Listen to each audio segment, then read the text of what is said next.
C'est-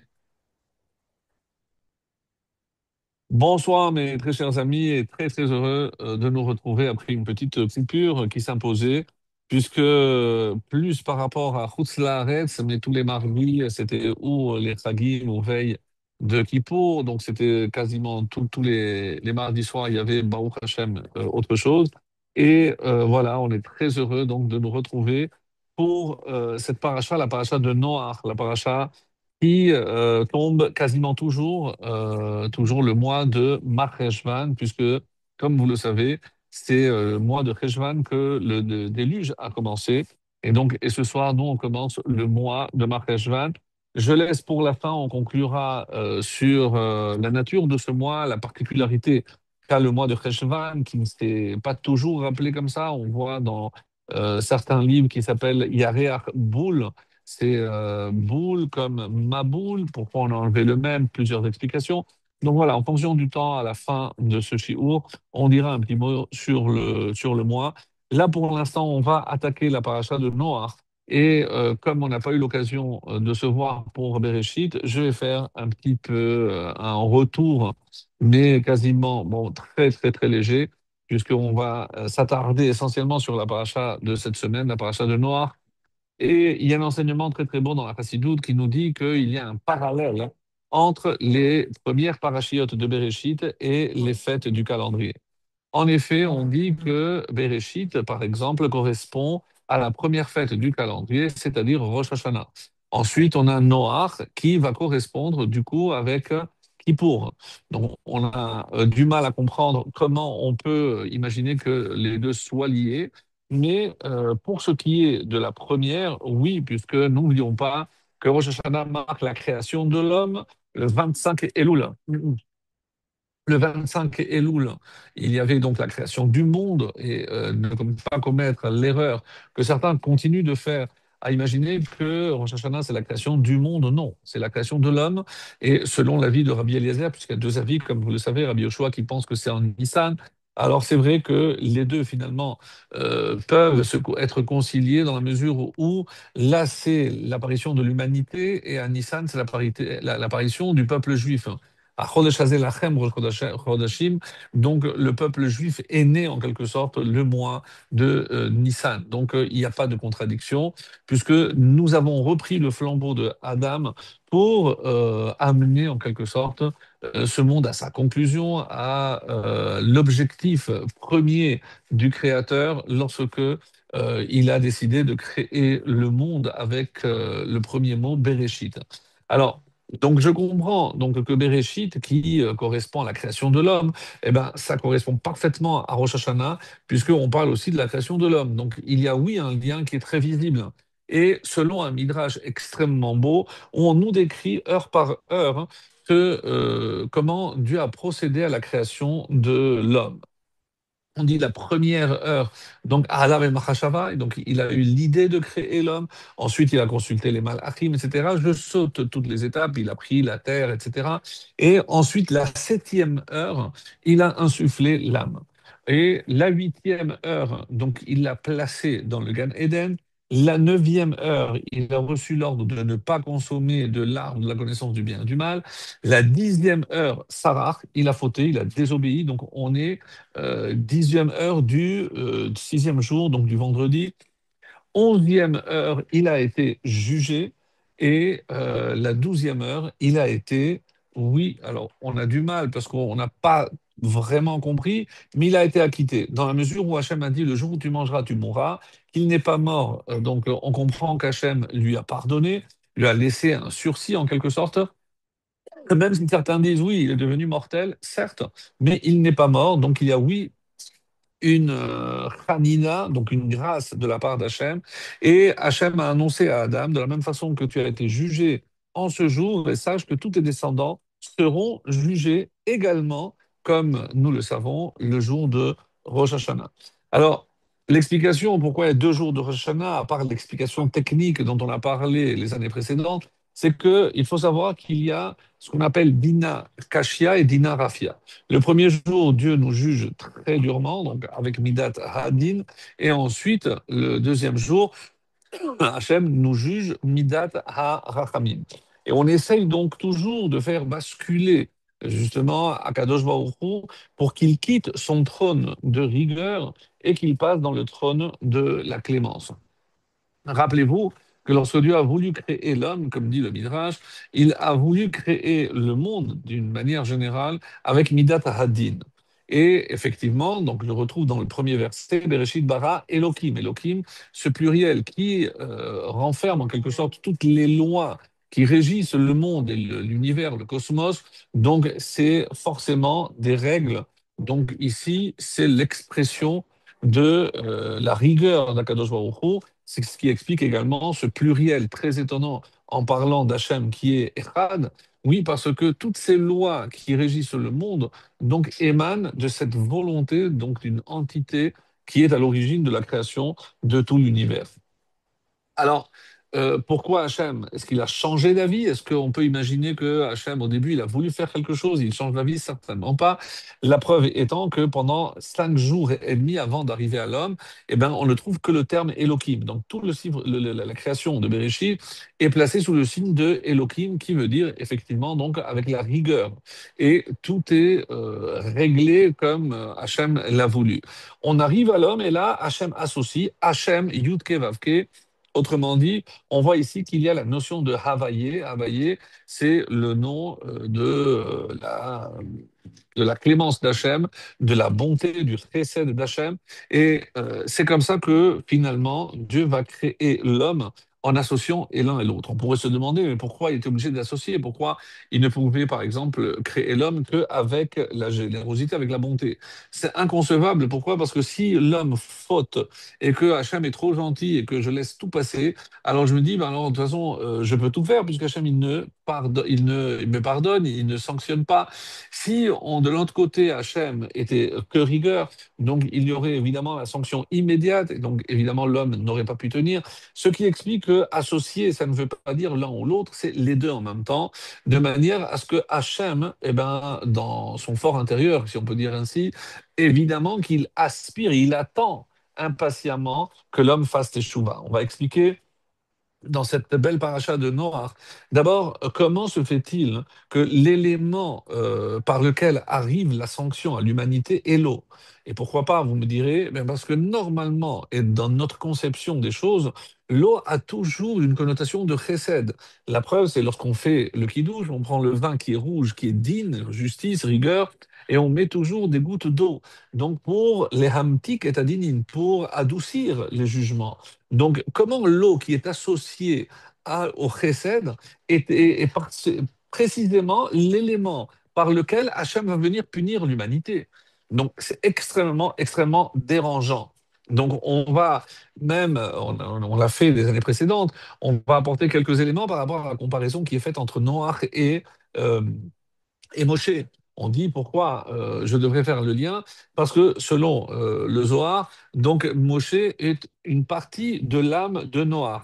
Et Noach est sauvé par l'eau, est sauvé des eaux, Moshe en quelque sorte aussi. On retrouve la même terminologie, on trouve le terme Teva qui veut dire l'arche, mais on traduit, alors on aurait pu utiliser par exemple le mot Sefina, comme on a vu dans Yona, un bateau, parce une petite arche, Teva. On la trouve le terme aussi chez Moshe, où sa maman Yocheved, du fait qu'il était né 3 mois en avance, a pu fabriquer cette petite Teva et mettre Moshe. Donc on utilise le même terme Teva pour sauver Moshe et une Teva aussi, beaucoup plus grande, donc 150 mètres à peu près, pour sauver Noach et tout ce qui devait être sauvé. Donc on voit qu'il y a évidemment un parallèle. Donc il va mettre 120 ans à construire l'arche et Moshe, on sait qu'il a vécu 120 ans. Donc, il y a des parallèles très intéressants. On ne peut pas trop s'attarder, mais le Midrash va le faire d'une manière vraiment très précise. Et on va se rendre compte que finalement, il y a, oui, un parallèle entre ces deux personnages. Mais ça s'arrête là, puisque Moshe, lui, interviendra toujours en faveur du peuple juif pour les sauver. Et que si Hachem a utilisé la manière lente, pour ainsi dire, pourquoi Dieu aurait pu prendre Noach et sa famille, ainsi que les animaux qu'il voulait sauver, et les transporter littéralement sur la terre d'Israël, puisqu'il y a plusieurs preuves qui disent que le déluge n'a pas touché la terre d'Israël. Et ainsi, ils auraient été sauvés. Alors pourquoi faire couper des arbres et un ouvrage qui va durer 120 ans, pendant 120 ans, comme le rappelle Rachid, Noach va construire cette teva dans un seul et unique but, c'est éveiller la curiosité de ses contemporains et surtout essayer de les faire teshuva. Mais vous comprenez que si vous continuez avec ce comportement, mais vous allez tous disparaître. Étonnamment, Noach n'a pas réussi à sauver un seul. Un seul. Donc on est un petit peu choqué du fait que la description que la Torah elle-même fait de Noach, Ish Tzadik, Tamim, donc personne n'a reçu autant de qualificatifs comme Noach l'a fait. Alors que, on va voir dans la Haftara, on va appeler le Maboul Noach, les eaux de Noach, comme il avait une responsabilité. Et oui, il avait une responsabilité, parce que s'il avait eu les qualités de Moshe en tant que guide d'un peuple, d'une masse, eh ben, il est évident que Moshe aurait, bon, on a vu même Abraham, même s'il ne va pas sauver Sédom, mais il va quand même intervenir. Noach ne s'occupe pas d'intervenir, il aurait pu prier, et c'est ce qu'on va reprocher essentiellement à Noach, c'est qu'il n'a pas assez prié. Est-ce qu'il a prié? Il n'a pas prié, en tout cas, il n'a pas assez prié. Ça n'enlève pas qu'il était tzaddik, qu'il était tamim, tout ce que vous voulez, mais pas au niveau de Moshe Rabbeinu, qui n'a jamais hésité à intervenir pour sauver ses contemporains. Alors, donc pour revenir à cette notion de Allah Mechashava, au début, Akadosh Baruch Hu a voulu créer avec Midat Hadin. Donc on voit ici cette notion où Hachem finalement va punir l'humanité, mais de la manière la plus sévère qu'il puisse exister, puisqu'il va tout effacer. Donc on ne peut pas imaginer. C'est que s'il est vrai que les eaux du déluge ont duré 40 jours, mais il est resté un peu plus de 1 an dans l'arche, le temps que toutes les eaux, une partie qui va s'évaporer, l'autre qui va être absorbée par la terre. Mais je ne sais pas imaginer la quantité d'eau qu'il faut pour recouvrir l'Everest. Donc évidemment qu'il y avait une quantité d'eau impensable, incalculable. Mais toujours est-il que la question reste, comment se fait-il qu'Hachem va utiliser ce moyen, l'eau, pour punir, l'eau qui symbolise le chesed, pour exercer sa sanction sur l'humanité tout entière. Alors, cette question, donc, on va essayer d'avancer un petit peu et on va évidemment essayer d'apporter une réponse très originale, par exemple, celle du Admour Hazaken, que le rabbi va expliciter et qui est, j'ai trouvé vraiment magnifique, mais on va avancer lentement mais sûrement. Alors, pour ce qui est de Noach, on a dit que c'est lié à Kippour. Alors, on a expliqué donc la connexion qu'il peut y avoir entre Bereshit et Noach, pardon, et Rosh Hashanah. Et là, maintenant, on arrive à Noach avec Kippour. Mais alors, j'ai un peu de mal. Pourquoi, en quoi la paracha de Noach, je peux retrouver, on va dire, un parallèle avec le jour de Kippour. Alors, le jour de Kippour, on sait très bien qu'on vient demander pardon pour certaines fautes. Alors, notamment, et c'est ça ce qui est important, n'oublions pas que même à Rosh Hashanah, dans la Mida de Moussaf, donc sur la partie qu'on appelle Zichronot, donc on avait trois parties, trois grands paragraphes qu'on avait rajoutés, à la fin desquels on sonnait toujours le chauffard. Donc, dans Zichronot, après il y a Shofarot et Malchouyot. Donc, dans Zichronot, Hachem demande de se rappeler le mérite d'Abraham, d'Israël, d'Isaac, et on rappelle également le mérite, le souvenir de Noach. Donc, justement. Et il y a une idée intéressante que les Chachamim ont vue dans la paracha de Noach, au chapitre 8, verset 6. Vayi miketz arbaim yom, vayiftach Noach et chalon ateva asher asa. Et ce fut au bout de 40 jours, Noach a ouvert le chalon, la fenêtre, la lucarne qu'il avait faite. Et là, vaïshalach et Orev, la première tentative, donc il en renvoie le Orev, le corbeau. Alors, ici, le Da'at Azekenim Mibalé à Tosfot, je rappelle que les Tosfot, ce sont les élèves donc, qui sont formés une école à partir des petits enfants de Rashi. une école en France essentiellement, et il y a ce qu'on appelle Da'at HaZekenim, donc Mi Baalei Tosfot, et il y a des remarques, vraiment des commentaires magnifiques d'une richesse. Là, c'est extrêmement long, mais ils font un calcul incroyable pour essayer de comprendre à quelle date tous ces événements se déroulent. Et donc, c'est comme ça, par exemple, il a dit, il ne faut pas commencer à compter à partir du déluge, mais à partir du moment où l'eau s'est arrêtée. Parce que si c'est 40 jours après, c'est le jour où la pluie a cessé. Mais qu'est-ce qu'il croyait que juste la pluie s'arrête et il peut ouvrir la lucarne? Non. Donc ils expliquent donc vraiment, c'est très technique, mais très intéressant. Et tout ça, je vous le dis parce que je voudrais quand même apporter un petit détail. Alors pourquoi le corbeau? Le corbeau, vous le savez, le corbeau fait partie des trois qui ont fauté dans l'arche.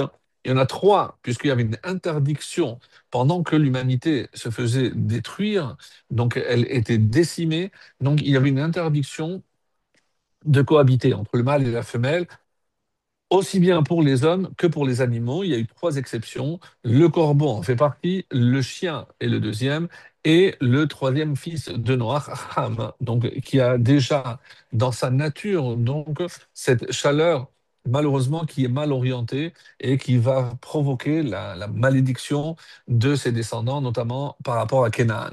Quoi qu'il en soit, donc ici, pourquoi on s'arrête sur le chiffre 40? Parce que 40, lorsque je sais qu'on a fait 40 jours de Selichot, et que si je commence à Rosh Chodesh et Loul, 40 jours après, je tombe sur Kippour. Donc ici, il y a une analogie que je peux voir au bout de 40 jours, c'est-à-dire lorsque j'arrive au jour de Kippour. Et il faut comprendre maintenant, qu'est-ce que ça veut dire que Vaïftar Noach? Noach a ouvert. Donc, que représente cette ouverture? Que représente le renvoi du corbeau? Eh bien, les Chachamim nous disent qu'ils ne s'attendaient pas à ce que le corbeau revienne. Ils voulaient justement se débarrasser du corbeau, puisqu'il avait fauté, et même s'ils savaient pertinemment qu'il y avait de l'eau, mais bon, comme il vole, donc il n'y avait pas de souci, il n'a qu'à se débrouiller tout seul. Différent de la suite, pardon, lorsqu'il va envoyer la Yona, la colombe. Et là, le texte rajoute l'irot hakal ou amaim, pour voir si les eaux avaient baissé. Mais al penadama, de la surface de la terre, velo matzah, la première sortie, on dit que Noah, la Yona n'a pas trouvé manoach les kafrabla, donc elle n'a pas trouvé un endroit où se poser, va tachov, donc elle est revenue à la teva, kimaim al penekolares, parce que l'eau continue à couvrir toute la terre.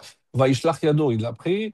Et donc, Vayachel Od, et il a attendu 7 jours supplémentaires. Va Yosef Shalach, et il a encore renvoyé. Et c'est là où elle va revenir, très important, les Et et Rêve, vers le soir, avec Alézaït, avec cette branche d'olivier dans laquelle on va s'attarder. Donc, on ne pourra pas, évidemment, faire le commentaire de toute la paracha, mais on va s'attarder essentiellement sur ce message de cette branche d'olivier dans le bec plutôt, de cette colombe. Qu'est-ce que ça représente et quel est ce message que la colombe essaye de faire parvenir à Noir et évidemment à nous tous? Donc, dans un premier temps, on va revenir aux causes de la destruction du monde. Pourquoi? Quelles étaient les fautes? Alors, mes amis, vous allez certainement me dire, oui, mais même si on parle de vol, et c'est comme ça que Rachi ne va pas manquer de le souligner, c'est à cause du vol. L'on nertam nixardi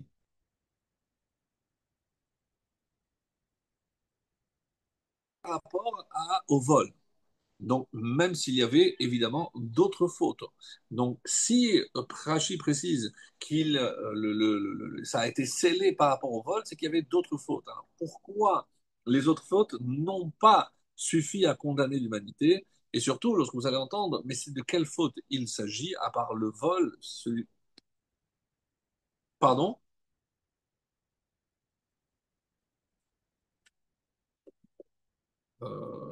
Revenir donc aux fautes qu'on peut imputer à cette génération. Donc, qu'est-ce que on peut dire? Alors d'abord, dès la naissance, et ça c'est la fin de Bereshit, on voit que la mère, donc ne confondons pas, parce que de Lémer, le fils de descendant de Caïn et le descendant de Cheth. Les deux s'appellent Lémer, mais très très différents, puisque ici, Lémer, c'est le père de Noach. Et lorsque Noach voit le jour à la naissance, il s'exprime d'une façon assez étonnante, comme ils savaient quelque chose que nous, on ignorait. En effet, de quoi il est question? Et on nous dit ici que euh, donc c'est la fin de la paracha de Bereshit. Vayilemer shetayim u'shmonim shana, vayikra et shemo Noah. Alors, et ce qui est intéressant, mes amis, que si vous voyez pendant toutes les naissances qui sont citées à la fin de la paracha de Bereshit, Vayichim et Ushelach achare holido et lemer. Donc, après qu'il ait mis au monde lemer, le nombre, Vayi kol yemim et Ushelach. Par contre, le mot ben, fils, n'apparaît que pour Noach. Et je vous le lis, c'est le verset 28 du chapitre 5. Vaïchi Lemer, Shetai Moshmonim Shana, Umeat Shana, donc 182 ans, Vayoled Ben. Et il a mis au monde un fils. C'est très étonnant puisque c'est la première fois qu'on utilise cette expression Ben. Vayikra et Shemo Noach, et il a appelé son nom Noach. Donc dans les autres, il n'y a pas de Vayikra, on ne l'a pas appelé. Il a mis au monde un tel est mort, il a mis au monde un tel. Donc ici, on voit qu'il y a une différence. D'abord, c'est un fils qui est né et on donne un nom et on explique le nom. Pourquoi? Les morts, Zé Yenachamenu Imaasenu, c'est lui qui va nous consoler de nos actes et de la peine. Donc, de nos mains, Mina Adama, Asher Elera, de la terre que Dieu a maudite. Alors, Noach, les Chachamim expliquent ici que si je renverse, c'est Chen. Chen, c'est la grâce. Donc, quelque part, comment il a su les mères en voyant le petit bébé qu'il a appelé Noach, comment il a su que c'est lui qui allait consoler pour toutes les malédictions qui avaient précédé? Pourquoi c'est Noach qui devait apporter la solution à l'humanité? Alors, deux explications très intéressantes. La première, et on revoit encore un lien extraordinaire avec Moshe, c'est que les deux sont nés mahoul, ils sont nés déjà circoncis.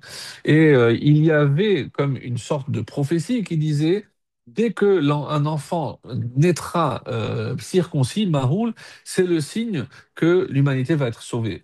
Oui, mais ça a pu sauver l'humanité à travers Noir et ses enfants, mais il ne va pas réussir à sauver toute l'humanité. Donc l'humanité va perdurer à travers Noir et ses descendants, mais il n'arrivera pas à sauver cette humanité. Donc, la Torah, donc ici, pour nous expliquer que c'est Midat Hachen chez la Kadosh Baruch Hu. Le chen, la grâce, c'est quelque chose qui est perçu par celui qui regarde. On parle par exemple de Esther. Le texte ne dit pas qu'elle était belle, mais que tout ce qui la voyait trouvait grâce. Elle trouvait grâce aux yeux de ceux qui la regardaient. Donc, c'est une beauté intérieure, une sérénité qui émanait de la personne et qui était perçue par la personne en face. Donc, c'est pas forcément objectif, hein. Et on dit que c'est une indication, puisque n'oublions pas qu'on parle de Kippour ici, et c'est que également c'est les 13 Midot Arachamim. C'est nous les Sfaradim, on a lu Kel Rachum Vechanun 26 fois pendant Kippour. Et donc c'est comme c'est marqué, Vechanoti et Asher Achon, et je vais gracier ceux qui méritent d'être graciés. Et on dit que c'est une allusion à Noach puisque l'humanité va survivre à travers lui.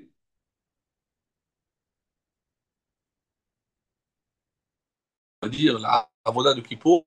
Et essentiellement, donc, on nous dira, et c'est important, oui, on va voir ça. Ok. Alors, donc, on a dit que Noach exprime la grâce. La grâce, comprendre par là que Hachem va finalement pardonner l'humanité, mais tout en sanctionnant le reste de l'humanité, va sauver cet homme qui va trouver grâce aux yeux d'Hachem, comme le dit le texte. Et c'est la fin, le dernier verset de la paracha. Noach Matzachen ben Hachem. Et Noach a trouvé grâce aux yeux d'Hachem. Et vous remarquez qu'il y a un jeu de mots, puisque Noach, c'est Chen à l'envers. Donc, quelque part, le seul par lequel l'humanité pourra perdurer, ça va être noir. Mais il n'empêche que l'humanité va tichachet. Et donc là, on va arriver au début de notre paracha et on parle d'une corruption. Alors, parmi les différentes explications, c'est quoi, pourquoi la terre a été corrompue? Deux fautes essentielles. Donc, on parlera de Avodazara, donc idolâtrie, et Giloui Arayot et la débauche. Donc, au niveau des relations sexuelles, donc il y avait un mélange et c'est lié puisque si je considère que personne, que rien n'appartient à personne, donc c'est la notion même qui va être décrite par la suite de Hamas, donc de vol. Et ça veut dire que c'est pas parce que cette femme habite avec cet homme que je ne peux pas aller avec elle. Donc il y avait un comportement vraiment d'une débauche à tel point que Hachem a décidé de décimer toute l'humanité. Et il restera la question que j'ai trouvé énormément de commentateurs se penchent dessus. S'il est vrai qu'on parle ici on a parlé de d'idolâtrie.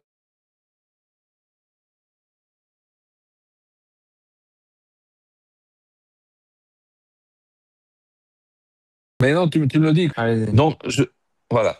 Alors, donc, je disais, je parlais de les fautes. Donc, la Avodazara, l'idolâtrie et la débauche, ça concerne évidemment les adultes. Et je m'explique. Lorsque le temple existait, comme vous le savez, pour condamner un juif à mort, il fallait qu'il soit âgé de 20 ans. Alors, pourquoi 20 ans? Donc, grosso modo, même si je vous donne une réponse qui est un peu globale, qui n'est pas précise, mais si j'estime que c'est vrai que le roi David, dans Télim, parle de 70 ou 80 ans, mais on va être plus large, on va prendre 100 ans pour la vie d'un homme. Donc 20%, c'est donc 20 ans. Donc il faut qu'il ait vécu au moins, on va dire, un cinquième. Donc 20 ans, et sans qu'il n'a pas eu 20 ans, je ne peux pas le condamner à mort. Donc maintenant, si je vais élargir, puisque avant, et bon, même s'il y en a qui ont vécu 900 ou 600 ou 700, si je prends sur une base de 500, une moyenne. Donc, encore une fois, 20%, c'est 100 ans. C'est-à-dire que, et c'est comme ça que c'est rapporté d'ailleurs dans les textes, c'est que jusqu'à l'âge de 100 ans, on est considéré comme un jeune. Bon, je ne sais pas si on peut imaginer aujourd'hui une chose pareille, mais en tout cas, c'est ce qui est écrit. Et je comprends, puisque aujourd'hui, évidemment, je dois faire l'équivalence. Donc, tous ceux qui n'avaient pas 100 ans et qui sont morts, comment j'explique, puisque apparemment, on ne pouvait pas leur appliquer la peine de mort. Ça, c'est la première question. Par ailleurs, et je vais faire un petit retour en arrière, dans la paracha de Bereshit, on parle de deux fautes essentielles. La première, c'est la désobéissance de Adam. Je ne vais pas, encore une fois, rentrer. Je prends la faute telle qu'elle apparaît dans la Torah. Donc, il a reçu un ordre, il a désobéi, et à chaque fois que la Torah va en parler, comme Dieu t'avait demandé, comme je te l'ai demandé, comme Dieu te l'avait ordonné, donc c'est clair, il y a une faute parce qu'il y a désobéissance. Donc ça rentre dans la catégorie des fautes générales lorsque, évidemment, un juif désobéit à Hachem, eh ben, il doit s'attendre à une sanction, puisque c'est une désobéissance. Mais par la suite, la deuxième faute dont parle le livre de la paracha de Bereshit, c'est le meurtre de Hevel par son frère Caïn. Ok, c'est horrible, c'est tout ce que vous voulez. Mais où c'est marqué qu'il est interdit de tuer? Vous allez me dire, mais bon, ça, je n'ai pas besoin de le préciser. Ok, donc ça fait partie de ce que je considère comme étant un devoir moral. Même si on n'a pas reçu un ordre explicite précisant qu'il est interdit de tuer, de la même façon, je vais dire, on n'a pas reçu un ordre implicite qu'il est interdit de voler, mais le non-respect de la propriété de l'autre, puisqu'on parlera ici beaucoup de vol. Donc, le fait de ne pas respecter le bien de l'autre, on rentre ici dans la catégorie de devoir moral. Ça n'a strictement rien à voir avec un ordre divin.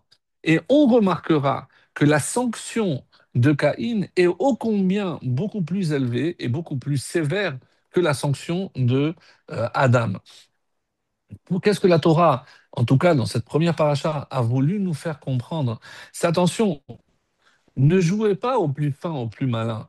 Ne, c'est pas parce que, ah, ce n'est pas écrit, alors je peux tout faire. C'est vrai qu'il est écrit que pour voler, il faut que le produit, le lartin, ait la valeur minimale de Chave Pruta. Donc, on va dire, il faut que ça ait la valeur de 5 centimes, 5 cents d'euros. Donc, qu'est-ce que les gens faisaient? Ils rentraient dans un magasin et ils prenaient chacun une pépite pour goûter. Ben, moi, ça s'appelle pas voler. Et donc, la différence, c'est comme ça que l'explique nos maîtres, entre Hamas et Gezel. Gezel, c'est un vol. C'est-à-dire, et oui, là, je peux. Et c'est pour ça qu'on parle ici l'Ifne Elohim. Elohim, ici, c'est devant les juges. Mais les juges, ils avaient les mains et les poings liés puisqu'ils ne pouvaient rien faire. Je ne peux pas accuser de vol lorsque il n'y a pas la quantité minimale pour avoir volé. On est loin du vol du siècle au Louvre. Donc, on est passé de l'autre côté, c'est incalculable. Là, ici, c'est exactement l'inverse. Donc, c'est tellement infime, c'est que je ne sais même pas si je peux appeler ça un vol. Et évidemment, si on allait tous chez le même commerçant, mais que chaque habitant prenait une petite graine, évidemment, moi j'ai pris une seule graine. Oui, mais si on est 1000, on prend 1000 graines, donc on a ruiné le pauvre marchand.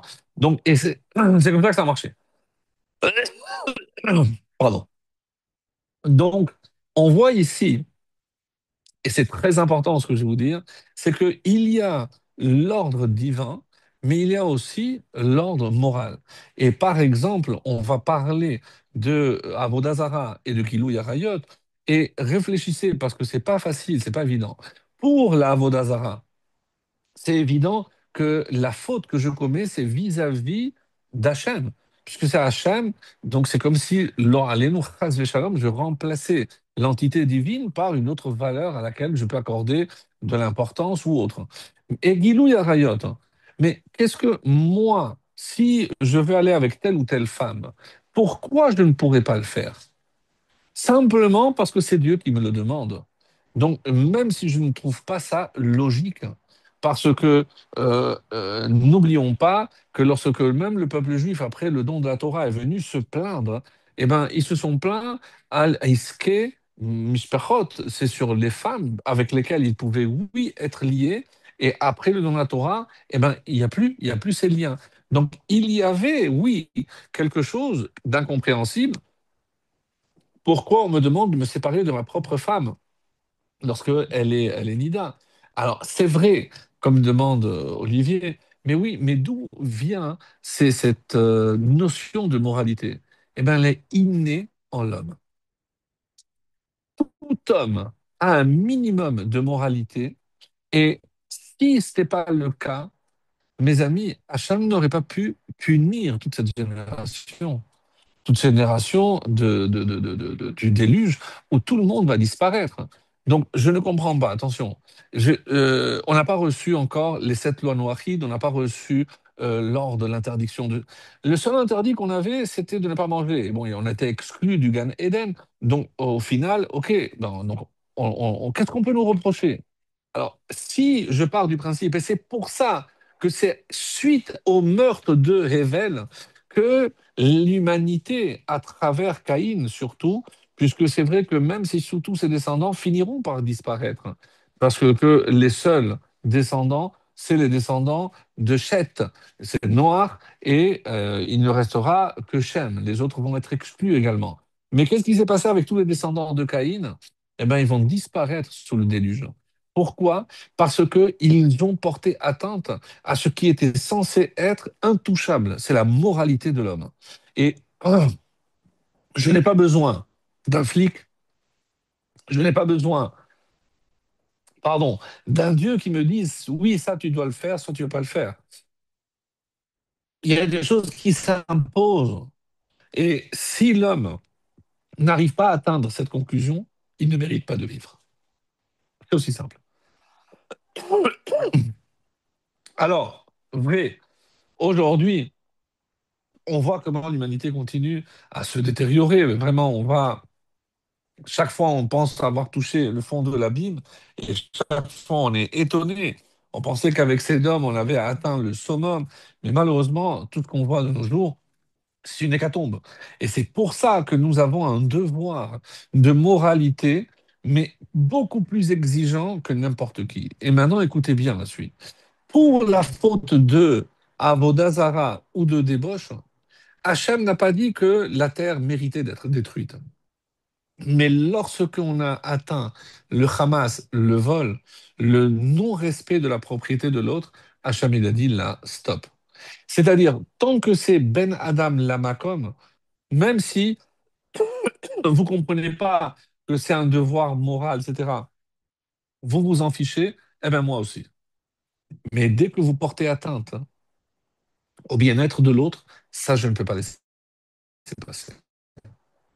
Et l'onertam xardinam, donc c'est un rachis incroyable, c'est que le sort a été scellé uniquement par rapport à la faute du vol et non pas les autres qui, à nos yeux, paraissent beaucoup plus graves, l'idolâtrie, enfin, je ne comprends pas.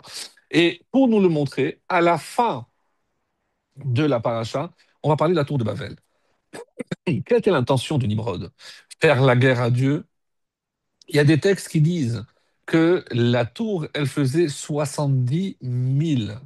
À, à la cuillère, c'est dans les 80 kilomètres.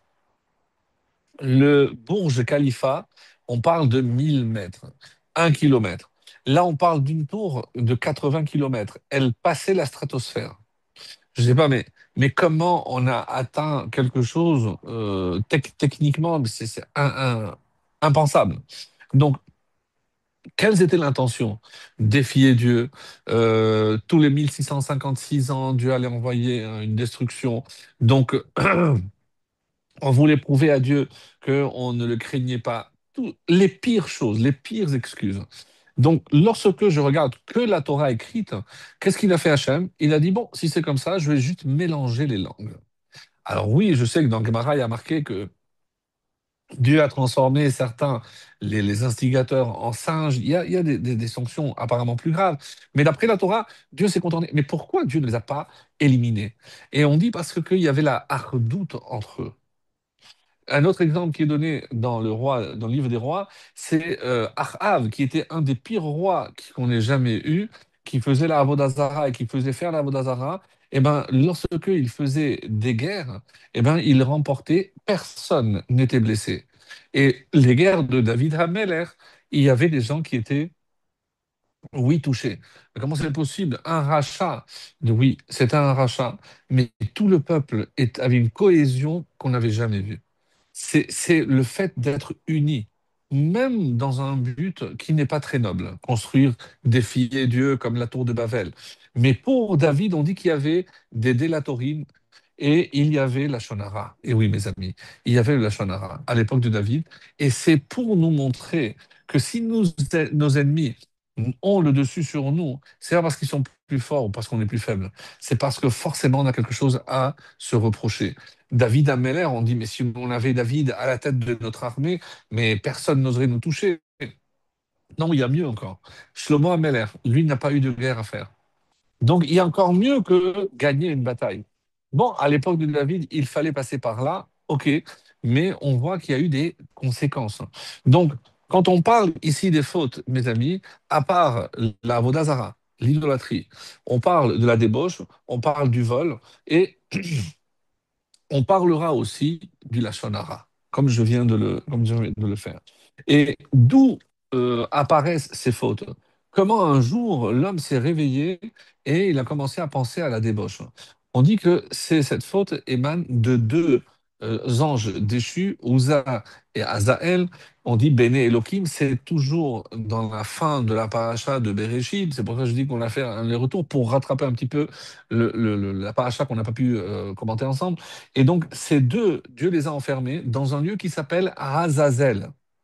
Et quand on va le jour de Kippour, on jette le deuxième bouc, on le jette à Azazel. C'est pour leur donner leur part, pour vous montrer que même si vous avez voulu jouer un rôle pour entraîner l'homme, comme vous l'avez fait à la débauche, eh ben voilà, nous on a les sérim pour nous pardonner et on va se faire pardonner. Donc on a les deux sérim pour nous faire pardonner de cette faute de la débauche. Il y a également le fait qu'on va parler à Mincha, on va rappeler les interdits sexuels.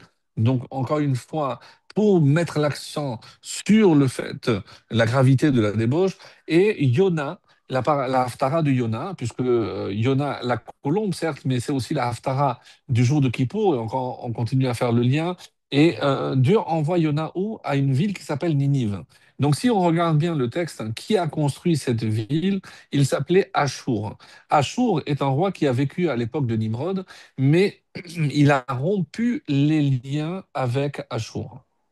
Achour a rompu les liens avec Nimrod. Puisqu'on a souvent dit que parmi les choses qui ont été créées avant le monde, il y a la Teshuvah, il y a la Torah, etc., mais il y a la Teshuvah. Et la Teshuvah n'est réservée qu'aux fils de Abraham, Isaac et Jacob, c'est-à-dire aux Juifs. Alors, comment se fait-il que Yona soit envoyé dans cette ville de Ninive pour les faire Teshuvah? C'est inconcevable. Comment je peux imaginer? On a dit qu'il n'y a pas de Teshuvah pour les Goïms. Et alors, le fait que Achour n'a pas suivi Nimrod dans la construction de la tour, Dieu l'a récompensé. Et cette ville, il commençait à avoir trop de vols. Et vous connaissez très bien celui qui était le roi de Ninive, puisque c'est notre cher Pharaon qui a été sauvé et qui s'est retrouvé. Donc lui, lorsqu'il a vu Yona, je dis, ah waouh, waouh. Je me rappelle, on a déjà eu un comme lui, c'était Moshe. Et il a dit, il faut l'écouter. Tout le monde va faire teshuva. Et sur quoi il devait faire teshuva? Sur le vol parce que il volait à cette époque-là. On ne peut pas reprocher la Vodazara à des goïms, mais quoique ça fait partie, encore une fois, des 7 lois noachides. Mais la ville de Ninive a failli être détruite à cause du vol, encore une fois. Et donc, on voit encore le lien avec Kippour. Alors, ça fait écho donc à cette Gemara que j'ai citée à plusieurs occasions dans Baba Batra, qui nous dit que quand on parle du peuple juif, Roubam Begezel, la majorité est coupable de vol. Donc, vol, mes amis, nous, on se dit, mais moi, je suis honnête dans mon commerce, etc. C'est très bien. Mais imaginons, par exemple, que, surtout le cas ici en Israël, je suis à un feu rouge et je vois mon copain, ah, justement, je cherchais à te voir, est-ce que tu peux me donner le numéro d'un tel? Le feu passe au vert. Et donc, moi, je vais prendre 1 minute pour prendre le numéro, etc. Après, je démarre. Derrière moi, il y avait un taxi. Le fait que, donc, j'ai retardé ça veut dire que je vais faire payer plus cher le client du taxi par le fait que moi je l'ai retardé. Vous allez me dire, ah, mais c'est exagéré. Mes amis, non, c'est pas exagéré. Ça s'appelle du vol. Ça s'appelle du vol. Et c'est pour ça quand on dit que Roubam Begezer, c'est qu'on ne se. Oui, c'est pour ça qu'on klaxonne, pour être sûr que personne ne vole. Excellent. Alors, donc c'est vrai qu'on fait très attention mais pas toujours. Donc, lorsque je rentre dans un endroit, je vais charger ma batterie, est-ce que je suis sûr que je peux, oui, le faire? Il y a des questions, mais vous n'imaginez pas. Ici, par exemple, on avait un voisin qui était Dayan, il avait des questions. Est-ce que j'ai le droit d'installer à l'extérieur ma clim, mais sur le mur de mon voisin? Donc, est-ce que ça s'appelle profiter du mur du voisin? Est-ce que je donne mon accord? Si j'ai construit une souka sur le Réchout Arabim, sur la rue, mais qui me dit que c'est ma souka, est-ce que j'ai le droit, etc. Des questions extrêmement intéressantes. Mais parce que où on est extrêmement méticuleux, et au niveau du gazelle, il faut être extrêmement, extrêmement méticuleux. Surtout vis-à-vis des juifs. Ça ne veut pas dire que vis-à-vis des non-juifs, il n'y a pas évidemment l'obligation de le faire, et surtout parce qu'il y a Chilou Lachem et autres. Mais on dit encore une fois que pour des questions de vol, eh ben, l'âme devra revenir pour réparer ces fautes-là. Donc, très grave, mes amis, extrêmement grave. Alors, Roubam, la majorité, donc même inconsciemment, même involontaire, tout ce que vous voulez. Mioutam, une minorité pour la débauche. Là, au moins, le peuple juif a une certaine, on va dire, pudeur, une retenue au niveau de comportement, et je dis la minorité est faute, vekulam avak la shonara. Mais tout le monde, la Gemara n'exagère pas, tout le monde, Avak la shonara. Je ne dis pas la shonara, mais avak, donc de la petite poussière. On dit que le jour de Kippour, la kétoret, contrairement à toute l'année où les daka minadaka, il fallait qu'elle soit très très très fine. On dit à quoi elle servait cette kétoret, cet encens, à pardonner, à expier la faute de avak la shonara. Donc vous comprenez que finalement, le jour de Kippour, on vient pour expier les fautes qui ont entraîné la destruction du Maboul. Et d'où viennent ces fautes? Et les Chachamim m'expliquent que l'origine, c'est toujours Adam Arishon. Parce que Adam Arishon, donc on dit au début, le serpent est venu parler du mal. Mais non, Hachem, il est jaloux parce qu'il ne veut pas que vous soyez comme lui. Donc elle a écouté la Shonara. Ensuite, l'homme a désobéi. Donc il a pris du fruit alors qu'il n'avait pas le droit de toucher à cet arbre. Donc c'est comme du vol. Et ensuite, on dit que le serpent a séduit Chava. C'est pas que séduit, Hishiani, on traduit par séduire, mais la Lachon Nisuin, on dit qu'il a eu une relation avec elle. Alors, on va pas rentrer dans les détails, mais c'est pour ça que c'est aussi Arayot, parce qu'il était marié. Et on dit que le serpent tout découle, hein, mes amis, de la quina, de la jalousie. Dès l'origine du monde, la lune a été jalouse parce que elle devait partager sa royauté avec le soleil. Ensuite, on va voir comment la jalousie, puisque l'homme était jaloux parce qu'il n'était pas comme Dieu, on va voir ensuite la jalousie entre frères. Et tout le livre de Bereshit, toujours entre frères, on va avoir cette jalousie. Et tant qu'on n'a pas réparé cette jalousie, c'est pour ça que lorsque Moshe est remonté prendre la Torah et que les Malachim disent, mais qu'est-ce que le Yelud Isha, mais qu'est-ce qu'un enfant qui a été enfanté par une femme, qu'est-ce qu'il fait chez nous? Et pourquoi vous avez la Torah, etc. Qu'est-ce qu'il a dit? Ah, quoi, vous, chez vous, il y a la Kin'a? Pourquoi il n'a pas dit le Shabbat? Parce que vous éprouvez de la jalousie, parce que la jalousie est considérée comme l'origine de toutes les fautes par rapport à cela et pourquoi la femme Chava a absolument donné à goûter à Adam, parce qu'elle s'était dit, si moi qui ai mangé, je vais mourir, et Hacham va lui donner certainement une autre femme. Donc elle était déjà jalouse d'une femme qui n'existait pas encore. Donc jusqu'où peut aller la jalousie? Lorsque je sais que tout ce que j'ai, et si je l'ai de manière honnête, c'est parce que Hachem a voulu que moi j'ai ce que j'ai. Donc pourquoi je dois regarder l'autre? Parce que je vais éprouver de la jalousie. Pourquoi sa femme est plus belle? Pourquoi sa femme, ses parents sont plus riches? Pourquoi il a une plus belle voiture? Pourquoi il a une plus grande maison? Ça n'a pas de fin. Ça n'a pas de fin.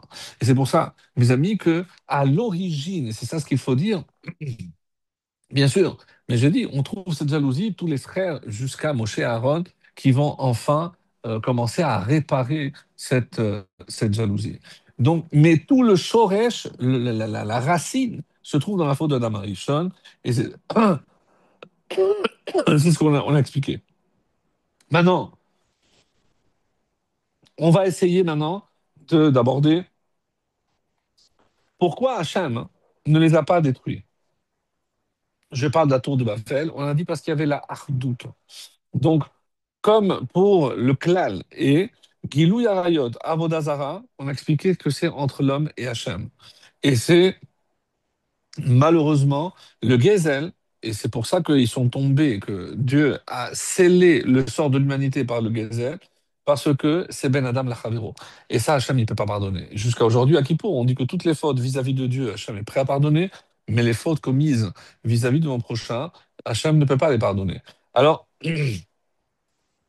donc de là, on va voir maintenant quelque chose de très beau, puisqu'on a dit que le lien, c'est avec ce qui est écrit ici, le fait que à Chodesh Asiri, le 10e mois, le 10 de ce mois, le premier mois, Nir Raché Harim, et on a commencé à apercevoir les sommets des montagnes. Alors écoutez voir, Vaishalach et Taorem. Noach a envoyé je suis en train de lire Da'at Sekenim, c'est la vie des anciens qui font partie des balais à Tosfot.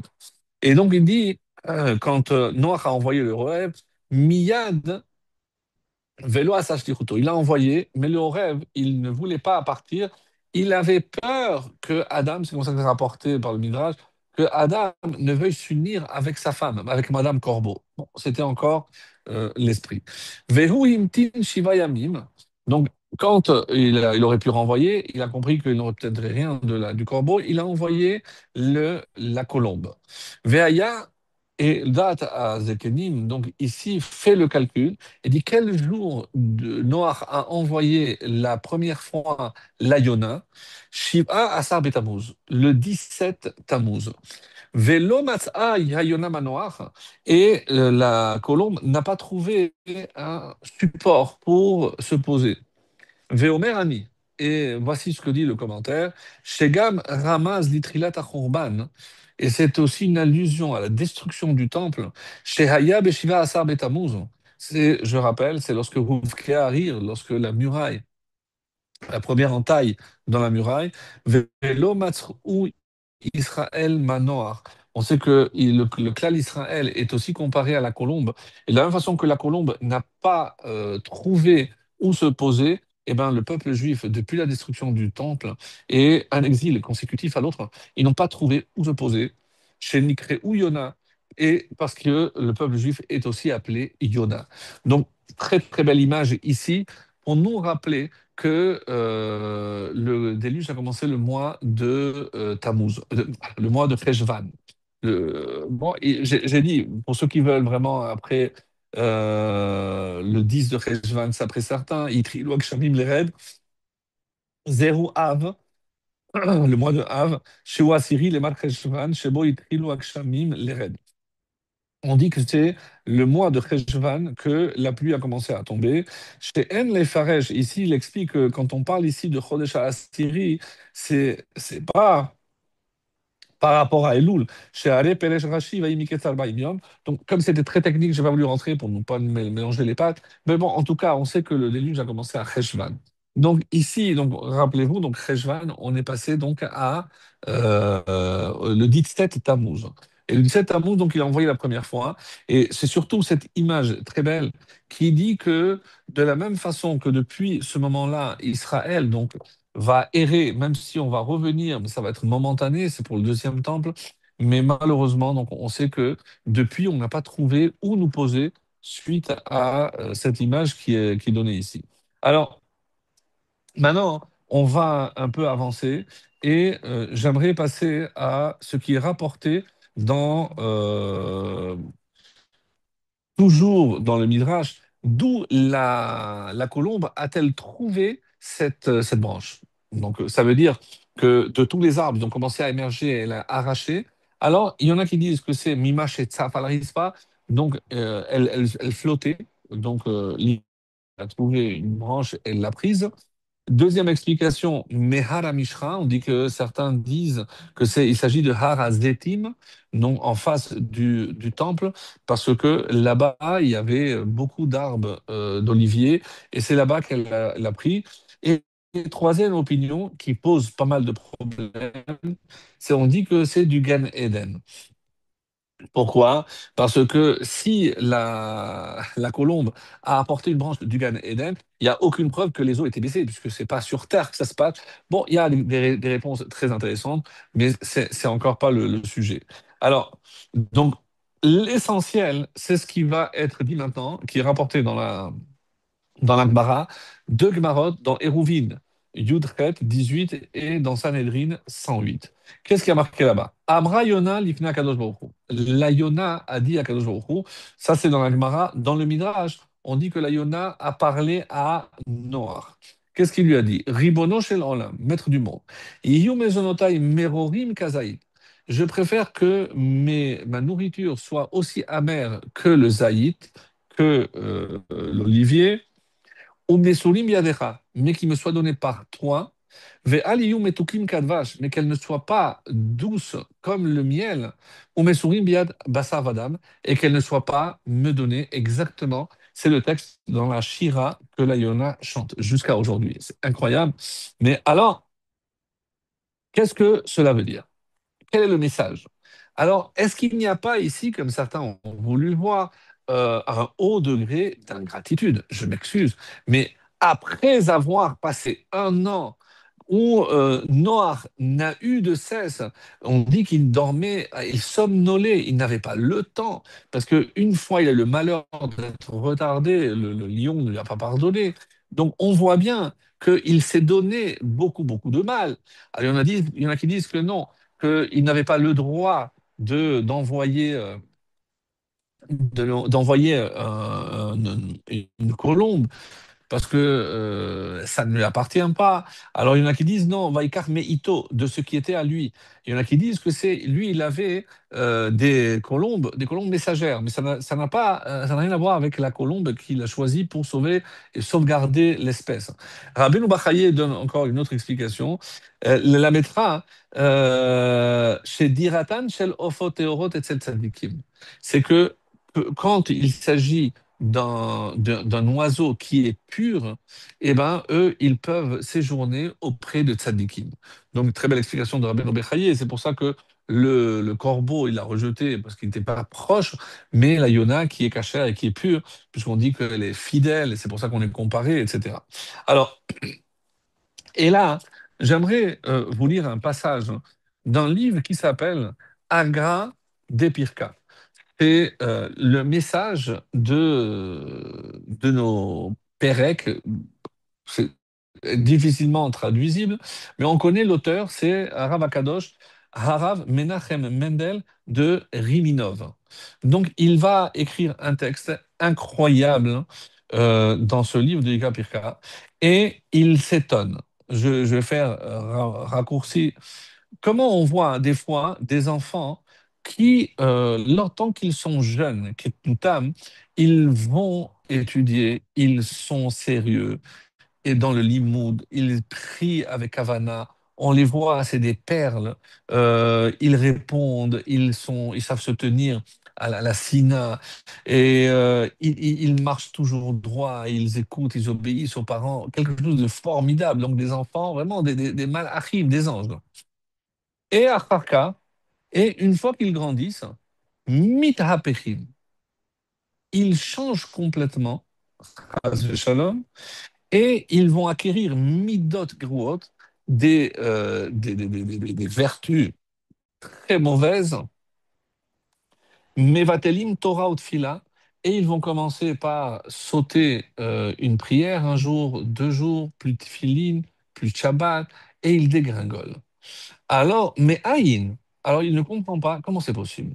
On dit que la Torah qu'ils ont étudiée dans leur enfance, c'est lorsque ils n'avaient pas de faute. Donc, mais Araoui Shetaamod et Mishanaim, cette Torah aurait dû les aider, les protéger. La question est puissante et je vous assure, si vous voyez les cas ici en Israël, c'est assez incroyable. On voit des enfants de très bonne famille dégringoler, mais touchés à la drogue, touchés à nous, mais c'est incroyable. Et vraiment, la question est pertinente. Donc, lui, il a proposé une réponse. Ça ne veut pas dire que ce soit la réponse et que ça soit applicable à tous les cas qu'on connaît. Mais aussi pour Ometz Ben normalement, la Torah aurait dû les protéger et on nous a promis dans Pirkei Avot que mitzvah, goreret mitzvah, donc toutes ces mitzvot qu'ils ont fait auraient dû entraîner qu'ils continuent à faire des mitzvot. Comment se fait-il qu'ils ont dégringolé de la sorte? Amar Rou, et voilà la réponse qu'il a donnée, ce rave de Riminov. Aal she avotam et otam mamon gazel. C'est parce que les parents leur ont donné à manger à partir d'une nourriture qui est volée. Je dis, mais comment les parents de tels enfants vont voler la nourriture? Non. Chez Siglou Aliédé Masao Matan chez Nobemuna. Parce qu'ils n'ont pas été honnêtes dans leur commerce. Venit patemu beisurim. Et malheureusement, ils se sont laissés entraîner par l'appât du gain. Veshav lahem les bassar mi bessaram. Et quand ils vont être sanctionnés, ça va toucher la chair de leur chair, leurs enfants. Ve'aliede ze noladim lahem ta'avot geruot. Et d'où vont apparaître chez ces enfants ces attraits vers le mal? C'est parce que comme l'argent qui a servi à nourrir ces enfants, il provient de vol parce que c'est malhonnête. Écoutez, jusqu'où ça va? Incroyable. Donc, ça, forcément, c'est ultra cachère, parce qu'une famille comme ça, évidemment, qu'ils achètent la méhadrine de la méhadrine. Mais tout en étant cachère, c'est comme s'il y avait à l'intérieur une forme de toum'a qui va être transmise à l'enfant qui va manger cet aliment-là. Et d'où il apporte la preuve? Misefek Raov, du jabot. Donc pourquoi, quand on offrait un oiseau, il est interdit d'offrir le jabot sur le misbéar?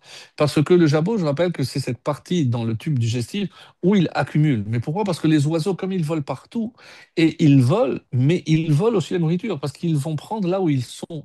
Et donc Hachem a dit, je ne veux pas, parce que c'est certainement du vol, sauf les aliments, évidemment, qui... Attention, attends, arrêtez, les enfants, arrêtez. Et c'est pour ça qu'on ne pouvait pas offrir de ce jabot, parce qu'il symbolisait le vol. Comme il dit, Al Shenena mina gezel. Alors, il n'est pas question que cette partie approche du temple. Qui lo le ratson yeh. Ve'agam sha'ov lo nistava. Évidemment que Dieu n'a pas interdit à l'oiseau de voler dans le sens de voler pas avec les ailes, mais ça, c'est considéré comme du vol. Et le Harizal, par exemple, il dit, et c'est pour ça que il donne l'exemple de Yochanan Cohen Gadol. Yochanan Cohen Gadol, pendant 80 ans, il était un Cohen Gadol, mais incroyable. Comment il a pu, à la fin de sa vie, devenir un sadducéen, ce qu'on aurait pu aujourd'hui appeler un libéral? Le Hari Akadosh a répondu à cette question en disant She'achal kadashim shelo bechavana reouya. Parce que quand il a mangé les kadashim, donc les parties qui reviennent au Kohen, il n'avait pas une bonne pensée à ce moment-là. Et regardez ce que ça a donné.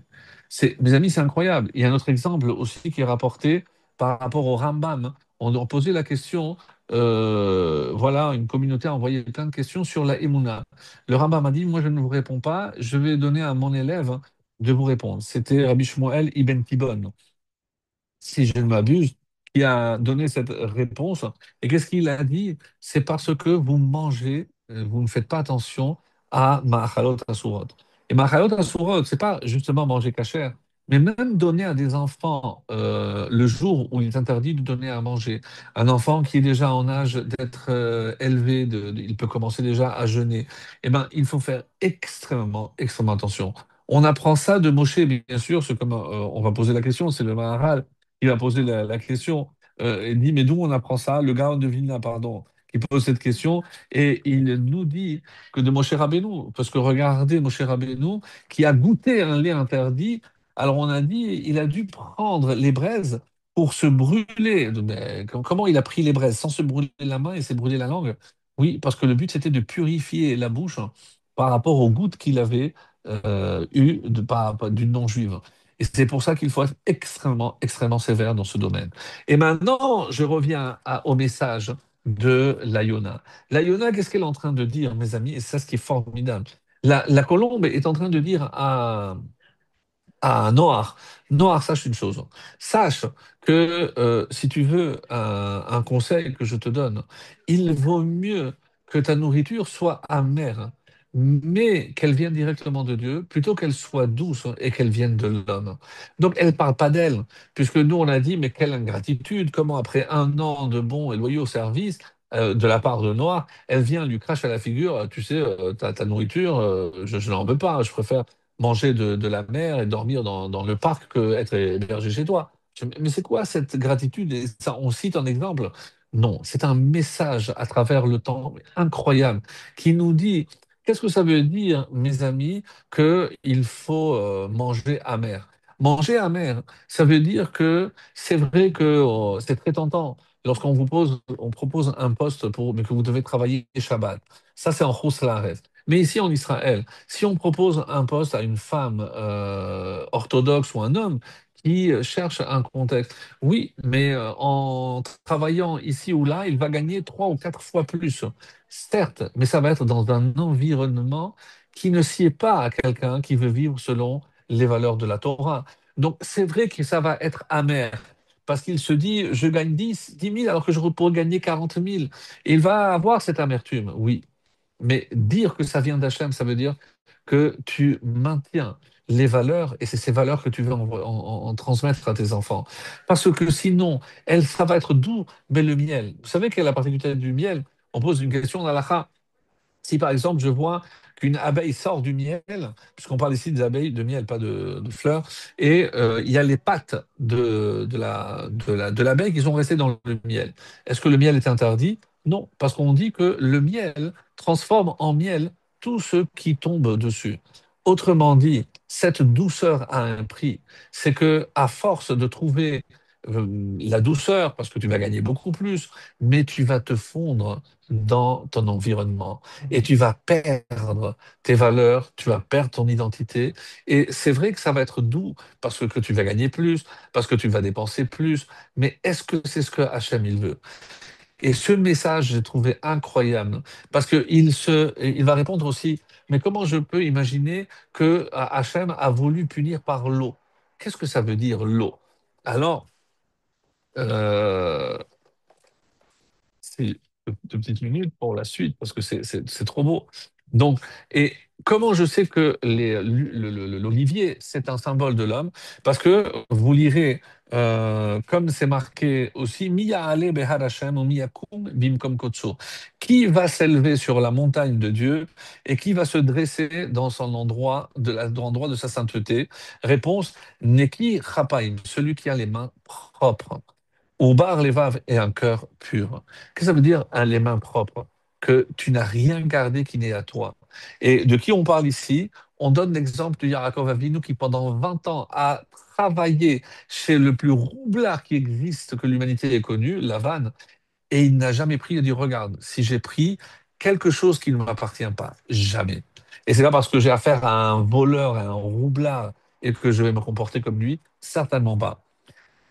Le roi David nous dit dans le psaume 128,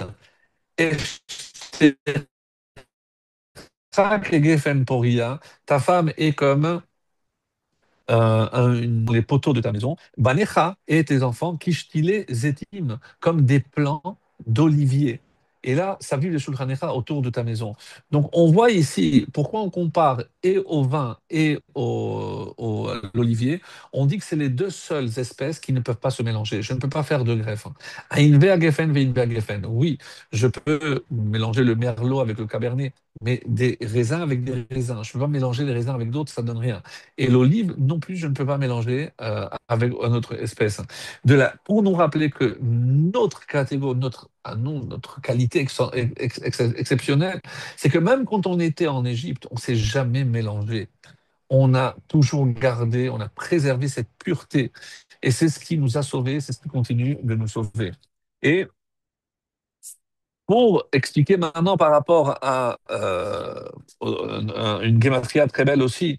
Donc, on sait que cette paracha parle beaucoup du Mashiach, puisque on parle de Adam, David et Mashiach, les initiales de Adam.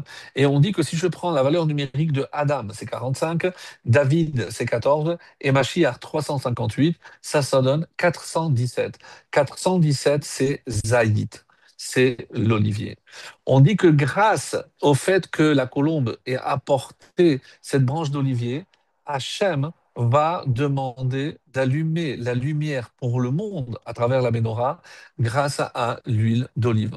Pourquoi l'huile d'olive? Et encore une image très belle, on sait que l'olive peut faire oublier 70 ans d'études.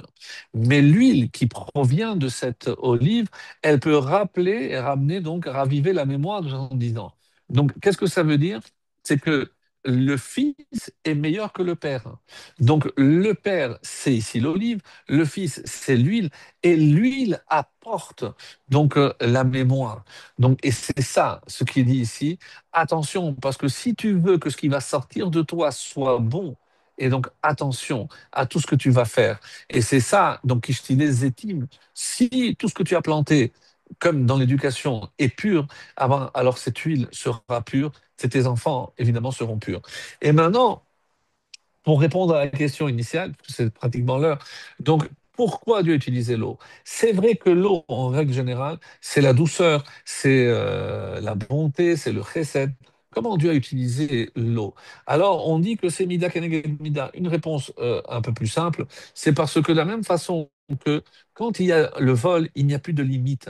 Et pour rappeler à l'homme que l'eau aussi, quand elle rentre, il n'y a rien qui l'arrête. Elle peut rentrer partout. Donc vous avez cru que tout vous appartenait. Alors je vais vous envoyer cet élément qui peut rentrer partout et tout inonder, c'est-à-dire l'eau.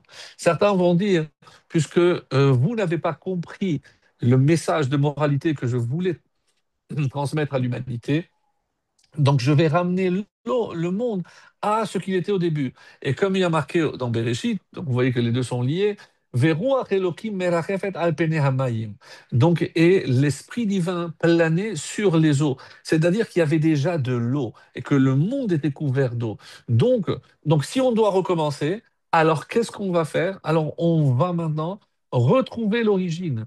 Comme si c'était une renaissance 40 jours, c'est quand est-ce que l'homme est dans un élément liquide? Évidemment, dans le ventre de sa mère. Donc, c'est le symbole de la formation de ces 40 jours.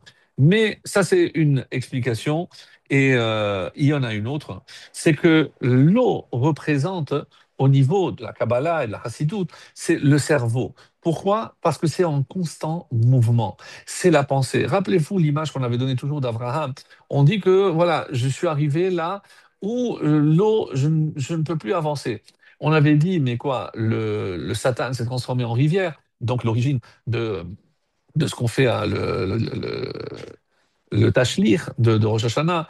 Ou alors, comme l'expliquent nos maîtres d'une manière plus profonde, c'est que on était inondé de questions. Comment Hachem, il me demande de faire ça? Alors, donc, on explique que l'eau, c'est les pensées. Et c'est comme ça qu'on explique comme ça. C'est vrai que à Kol Nikba de Rosh Hashanah, qu'est-ce que je dois penser qu'à Rosh Hashanah, Dieu a déjà tout fixé. Donc, peu importe, c'est pas parce que je vais voler plus ou je vais tricher plus ou je vais tromper plus, que je vais gagner plus. À Rosh Hashanah, ça a déjà été fixé. Donc, je dois penser toujours à cela. Donc, j'élimine évidemment la jalousie, parce que j'ai ce que Dieu veut que je possède. Donc, et c'est vrai que l'eau ici symbolise les tirdotes de la parnassa. Oui, parce qu'un homme, il est toujours préoccupé par sa parnassa. Donc, comment je vais nourrir, comment je vais marier mes enfants, si je dois faire la aliyah, je dois faire, comment je vais pouvoir acheter un appartement, est-ce que je vais pouvoir, etc. Bon, plein de questions, et c'est des questions tout à fait légitimes. Alors, qu'est-ce que on vient de nous dire? C'est le Admour Zaken qui, je vous lis ce passage magnifique. Maïm, donc, d'abord, il donne une première explication, c'est que l'eau, elle garde toujours sa fonction de chesed. Et suite à cette souillure par l'humanité, il fallait purifier. Donc ici, l'effet de l'eau, c'est purifier toute cette touma. Et c'est pour ça qu'il fallait que tout, on sait très bien que lorsqu'une femme est nida, lorsque que j'achète un nouveau produit, un nouveau kéli, un ustensile, je dois le tremper. Et là, tout sort purifié. Donc là, il fallait purifier le monde de toute cette souillure que l'humanité avait apportée. Et donc, c'est la seule façon de purifier le monde, c'était à travers l'eau. Donc, c'est comme ça que l'Admour Azaken va l'expliquer. Et donc, mais la fin, et ça c'est le Torah Or, donc du Rabbi qui explique, et c'est pour ça qu'il dit 40 jours de pluie, et on trouve le chiffre de 40 aussi dans le Mikvé 40 CA. Donc c'est la mesure pour qu'un Mikvé soit cachère, donc 40 avec 40. Et enfin, voilà ce qui est rapporté dans le Torah Or, et ça va être notre conclusion. Mayim Rabim lo yuchlon lechabot et ahava. Même de grandes eaux ne pourront pas éteindre notre amour on harot et les fleuves Loïch Sephora ne pourront pas l'emporter. Alors il explique comme ça, toi, alors qu'est-ce que c'est Maïm Rabim? Les tirdot à Parnassa. C'est tous les soucis de la Parnassa. Vea Makashavot, Beignane Olamaza. Azé. Et tout ce qui nous préoccupe dans ce monde. Les médecins, les maladies, les trucs, les préoccupations, les impôts, tout ce qui est lié à ce monde. Mais ça ne doit pas éteindre notre amour. Et c'est quoi le Yuchlu Chabot Ahava? C'est l'amour vers, hein, et il dit comme ça, la Teshuka, la Hadot le Ma'ala.